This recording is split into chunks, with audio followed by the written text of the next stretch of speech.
टूटा है चेपॉक का घमंड। जी हाँ दोस्तों, चेन्नई के एमए चिदम्बरम स्टेडियम में आरसीबी और सीएसके के बीच एक ऐतिहासिक मैच खेला गया। इस मैच में सीएसके को आरसीबी की टीम ने 50 रनों से शिकस्त दी। और दोस्तों अगर बात करें चेन्नई में खेले गए इस मुकाबले की, तो आरसीबी की टीम ने 2008 के बाद इस ग्राउंड पर मुकाबला जीता है। आरसीबी ने सीएसके को उसके घर में घुसकर हराया है और 17-18 साल बाद इस मुकाबले को जीता है। पिछली बार 2008 में जीता था मैच आरसीबी ने चेपॉक में, जब आरसीबी के कप्तान राहुल द्रविड़ हुआ करते थे। दोस्तों पहले बल्लेबाजी करते हुए आरसीबी ने 20 ओवरों में 196 रन बनाए थे। उसके बाद बैटिंग करनी उतरी सीएसके की टीम। शुरुआत में ही लड़खड़ा गई थी। आज दोस्तों समझ ही नहीं आया कि सीएसके मैच जीतना भी चाहती थी या फिर नहीं जीतना चाहती थी। जिस तरह से उनके प्लेयर बैटिंग कर रहे थे, ऐसा बिल्कुल भी नहीं लग रहा था कि ये रन चेस करने वाले हैं या फिर करने की इरादा भी रखते हैं। दोस्तों किसी भी खिलाड़ी ने जीत के लिए कोई भी इंटेंट नहीं दिखाया। दोस्तों आरसीबी की गेंदबाजी भी बहुत खतरनाक थी। शुरुआत में ही उन्होंने विकेट चटकाए थे। पावर प्ले में पूरी तरह से डोमिनेट किया था सीएसके की टीम पर। लेकिन दोस्तों अगर बात करें महेंद्र सिंह धोनी की, तो उनका ये गेम प्लान को समझ में नहीं आता है। इतने लेट बल्लेबाजी करने आए वो, जब पूरा मैच खत्म हो चुका था। ऐसा क्यों है दोस्तों? आखिर इसकी क्या वजह है कि महेंद्र सिंह धोनी इतने बाद में बैटिंग करने आए? क्या वो दौड़ नहीं सकते? अगर नहीं दौड़ सकते तो आप अपने आप को रिप्लेस कर दीजिए किसी युवा खिलाड़ी से। फिर दोस्तों आप अपनी जिद पर क्यों बैठे हैं कि आपको खेलना ही खेलना है? जब आप रन नहीं बना सकते तो आप मत खेलिए। अपनी टीम को बर्बाद मत कीजिए।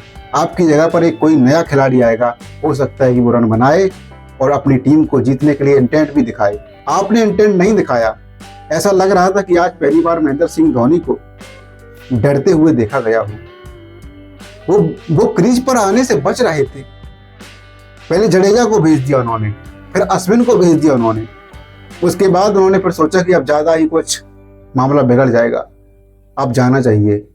और 7 विकेट हो जाने के बाद महेंद्र सिंह धोनी क्रीज पर आते। समझ सकते हैं आप, जब करीब 17, 18, 19 रन का रिक्वायर रेट रह गया था, तब महेंद्र सिंह धोनी आते हैं पिच पर, ग्राउंड पर।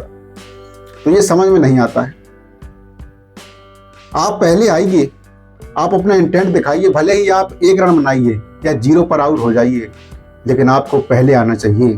आपने 2 छक्के जो लगाए हैं आखिरी में, वो अगर 2 छक्के आप 13वें 14वें ओवर में आकर के लगा देते, भले ही आप आउट हो जाते, तो सीएसके के फैंस को इतनी निराशा ना होती।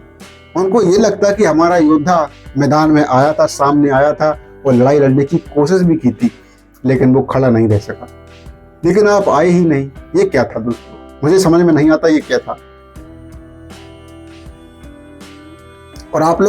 और दोस्तों आप लोग ये मत सोचना कि सीएसके एक मैच हार गई, धोनी इतने लेट आए, इस वजह से मैं धोनी को इस तरह से कह रहा हूँ या फिर धोनी को कोस रहा हूँ। धोनी बड़े खिलाड़ी हैं, बहुत एक्सपीरियंस खिलाड़ी हैं। मेरी कोई औकात नहीं उनके सामने इस तरह से कहने की। पर मैं ये कह रहा हूँ कि अगर आप चलने में असमर्थ हैं, उतना दौड़ नहीं सकते हैं, तो फिर आप लंबे लंबे शॉट खेल के चले जाइए ना। पहले आइए थोड़ा, बाद में क्यों आते हो? या फिर आप अगर अपनी टीम का साथ नहीं दे पा रहे हैं, तो मेरे ख्याल से आपको बैठ जाने चाहिए। अगर आपको सीएसके से लगाव है तो आप सीएसके में मेंटर बन सकते हैं, आप सीएसके में हेड कोच बन सकते हैं। उन लोगों से बात करिए और बन जाइए। लेकिन दोस्तों अगर आप बल्लेबाजी करने में सक्षम नहीं है तो मत करिए बल्लेबाजी। मैं धोनी की बैटिंग पर सवाल नहीं खड़े कर रहा हूँ। धोनी एक बहुत खतरनाक बल्लेबाज रहे हैं। हो सकता है कि वो इस तरह के शॉट आज भी खेलने की हिम्मत रखते हो, और मुझे लगता है दोस्तों कि वो शॉट खेल सकते हैं। लेकिन उनका ये इरादा मुझे समझ नहीं आता कि इस तरह से उन्होंने इतने लेट आए और उन्होंने आने के बाद भी बहुत ज़्यादा इंटेंट नहीं दिखाया। अगर आने के बाद भी वो चाहते तो कुछ रन बना करके अपने टीम के स्कोर को और बढ़ा सकते थे। हार निश्चित थी, लेकिन ये तो क्लियर है। लेकिन कम रनों से हारती है। जहां 50 रनों से हारी है सीएसके, वहां पर हो सकता है कि आप 20-25 रनों से हारते। सोशल मीडिया पर दोस्तों धोनी को बहुत ज्यादा ट्रोल किया जा रहा है। आपको मालूम होगा दोस्तों, जब सीएसके का 2024 में सीएसके और आरसीबी का मैच हुआ था, जो एक तरह से एक नॉकआउट मुकाबला था, उसमें भी सीएसके की टीम थी जो वो जीत के लिए नहीं खेल रही थी। आपको याद होगा, वो सिर्फ और सिर्फ खेल रहे थे क्वालिफाई करने के लिए, लेकिन फिर वो क्वालिफाई भी नहीं कर पाते। तो आप इंटेंट क्यों नहीं दिखाते जीतने के लिए? आज भी नहीं दिखाया किसी भी खिलाड़ी ने इंटेंट। सचिन रविंद्र ने इतनी गेंदें खेली हैं, लेकिन उन्होंने इंटेंट नहीं दिखाया। लंबे शॉट खेलने से भी बचे हैं वो। किसी भी खिलाड़ी ने इंटेंट नहीं दिखाया, चाहे वो ऋतुराज गायकवाड़ हो या फिर दीपक हुडा हो या फिर जडेजा हो या फिर अश्विन हो या फिर सैम करन हो या फिर खुद महेंद्र सिंह धोनी हो, उनका भी इंटेंट नजर नहीं आया। सोशल मीडिया पर दोस्तों धोनी के खिलाफ बहुत ट्रोलिंग हो रही है।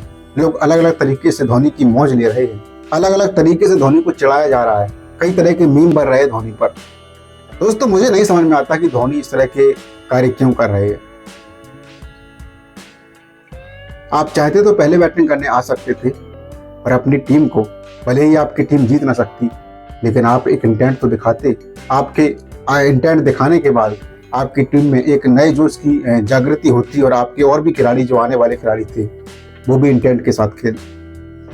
दोस्तों मुझे नहीं पता धोनी के क्या इरादे हैं, कब तक खेलना चाहते हैं, कब तक वो सीएसके की टीम में मौजूद रहेंगे, पर हम उम्मीद करते हैं कि आने वाले मैचेस में धोनी इस तरह से नहीं करेंगे जिस तरह से आज के मैच में सीएसके के आज जो आरसीबी और सीएसके के बीच जो मैच था उसमें उन्होंने किया है। क्योंकि अगर आपको आना है तो आप पहले आइए या फिर आप टीम में मत रहिए। बैटिंग करने लायक नहीं है तो आप मत रहिए। आना है तो आप इम्पैक्ट के रूप में आ सकते हैं, फिर विकेट कीपिंग किसी और से कराइए। स्टंपिंग बस आप बहुत तेज कर लेते हैं तो ठीक है, अच्छी बात, बहुत शानदार स्टंपिंग आज आपने की थी और आपने उस मुंबई के खिलाफ मैच में भी बहुत शानदार स्टंपिंग की थी, लेकिन आपको पहले आना चाहिए था। मेरे ख्याल से आपको इंटेंट दिखाना चाहिए था। पूरा स्टेडियम जो पीला समुद्र दिख रहा था सीएसके के लिए, वो सारे के सारे फैंस निराश थे कि आज हमारी टीम कैसे खेल रही है, जरा भी इंटेंट नहीं दिखा रही जीतने के लिए। और 18 साल, करीब 18 साल बाद सीएसके को आरसीबी की टीम ने घर में घुस के, चेपॉक में घुस के हराया है और सीएसके का चेपॉक का घमंड को तोड़ा है। तो इस तरह से MS धोनी समेत पूरे सीएसके टीम की ट्रोलिंग हो रही है। उनके फैंस बहुत निराश हैं और अब उम्मीद करते हैं कि इसके बाद सीएसके में कुछ बदलाव होंगे और बदलाव जरूरी भी है। फिलहाल इस वीडियो में इतना ही और जीत के लिए आरसीबी को बधाई, उन्होंने इतना बड़ा रिकॉर्ड कायम किया है। क्योंकि जब शुरुआत में पहला सीजन था तब सीएसके इस ग्राउंड में जीती थी, उसके बाद बहुत सारे खिलाड़ी इसमें जुड़े, क्रिस गेल से लेके एबी डिविलियर्स, बड़े बड़े खिलाड़ी, फॉफ डू प्लेसेस, बहुत सारे खिलाड़ी इसमें रहे, लेकिन आरसीबी की टीम जीत नहीं पाई। लेकिन आज उन्होंने रजत पाटीदार की कप्तानी में यहाँ पर जीत हासिल की है। दोस्तों यह एक ऐतिहासिक जीत है क्योंकि 17-18 साल बाद यह जीत उन्हें नसीब हुई है। तो दोस्तों इस वीडियो में इतना ही। नमस्कार।